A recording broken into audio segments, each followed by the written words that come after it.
Welcome back to the Jonestead. I'm Mary. Today is September 24th, 2025, and I wanted to talk today about the speech that President Trump delivered at the United Nations General Assembly yesterday.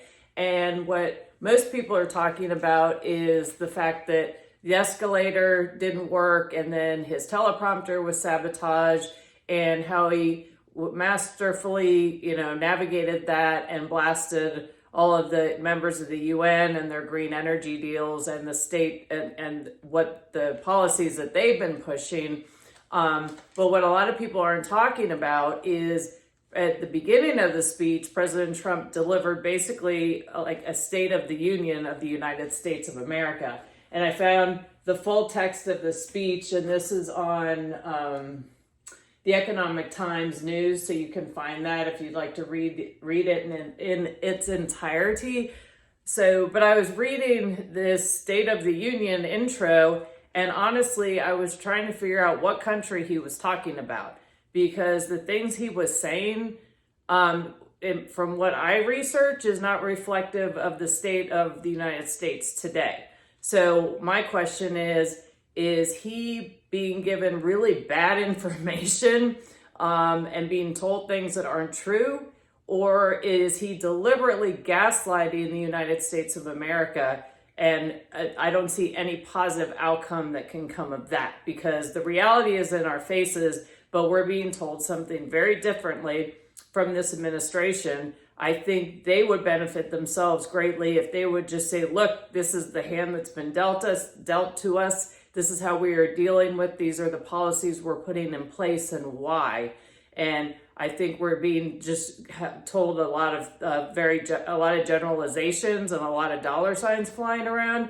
But when you come and take a look at the meat and potatoes of the dining room table topics, the American people are not seeing the positive results that are being amplified on TV. So I'm going to read a portion of the speech that he delivered yesterday, because I think it's really important for everyone to hear this if you haven't had a chance. And again, you can always go and read the entire speech, or I'm sure that you can read a video. And I'll quote, "1 year ago, our country was in deep trouble. But today, just 8 months into my administration, we are the hottest country anywhere in the world, and there is no other country even close. America is blessed with the strongest economy, the strongest borders, the strongest military, and the strongest spirit of any nation on the face of the earth. This is indeed the golden age of America. We are rapidly reversing the economic calamity that we inherited from the previous administration, including ruinous price increases and record-setting inflation like we've never seen before. Under my leadership, energy costs are down, gasoline prices are down, which they are slightly, grocery prices are down. I'm not sure when the last time you went to a grocery store was, and inflation has been defeated. So fear not, inflation is gone. You're not seeing inflation anywhere, are you? That's not part of his speech. The only thing that is up is the stock market, which just hit a record high." And then he made a comment basically that benefits everyone in this room today. And then he continued on saying, "Almost everybody, and importantly, workers' wages are rising at the fastest rate in more than 60 years. And that's what it's all about, isn't it?" So I think I want to have a leader that is looking forward at fixing things and bringing prosperity back to the United States of America.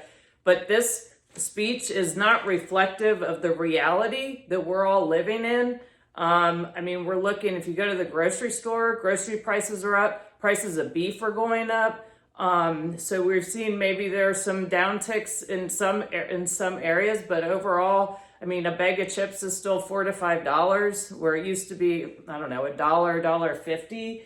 And, just as far as taking care of, if you have chickens and ducks, the feed has gone up about $10 a bag. That hasn't come back down.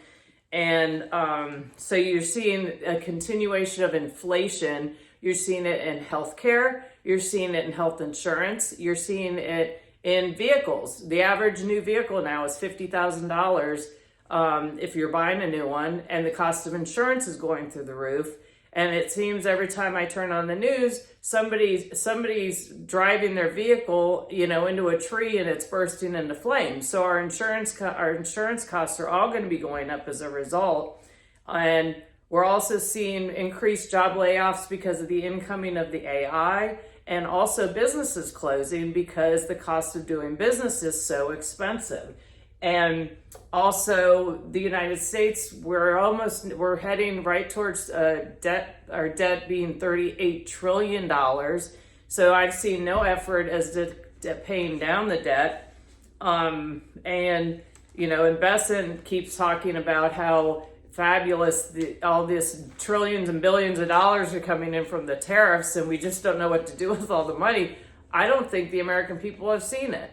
We're hearing a lot of talk, but not seeing the results, on the balance sheets, that's for sure.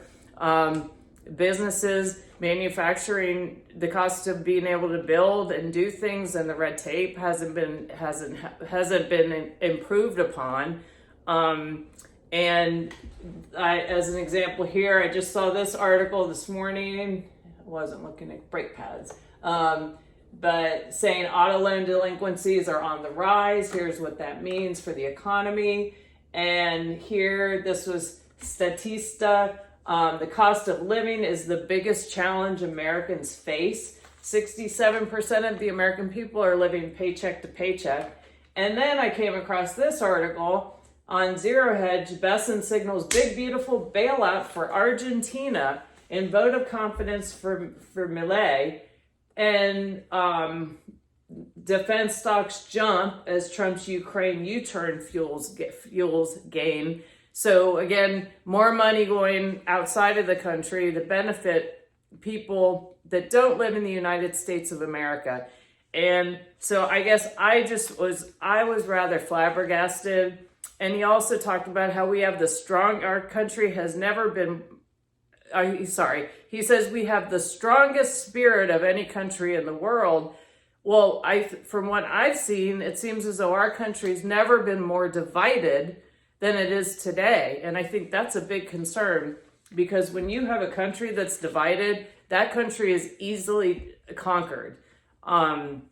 So that spirit, as well as we're seeing an upside down world when it comes to criminals, where they're being let go or they're not punished, and then the good people are the ones being punished. And so that is something else that needs to be addressed in our country, and stop trying to fix everybody else's problems overseas. But so again, I think that I appreciate his optimism, but it really concerns me that the picture that he's painting is not at all reflective of the reality of what people are living through and dealing with in the United States today. And I think it's a great disservice to the American people. What I would hope to see happen is that they take a realistic look at what's happening in the country and lay it out and say, this is how we're going to fix it. This is how we're going to address it. Because I'm seeing a lot of big flashy, everything's great, everything's awesome. But the reality on the ground is that's not what's happening. So as I said at the beginning of this video, what concerns me is either he's being fed very inaccurate information like our previous president was, or deliberately lying and gaslighting the American people, and which would be a tragedy. So I think we as the American people, we have a responsibility to be doing our own research, and to be prepared, to make sure that we're prepared in our families and do the best that we can in our own homes and get out of debt and try and put some money aside for an emergency, extra food aside, and water, and just be prepared. And also we've seen a lot of the a lot of the emotional unrest and people really lashing out. So it's extremely important to be aware of your surroundings and what's going on around you. But I hope our president can do better than this. This is a big concern of mine, this level of messaging. And I think we, as the American people, we need to be paying attention. And I voted for President Trump, but I did not vote for this. So I'm hoping to see some things change. And I'm hoping to see our country the fabric of our country come together so that we can be stronger, a stronger country. But thank you for watching, and I hope you got something out of this. And I look forward to talking to you again soon. Have a great day.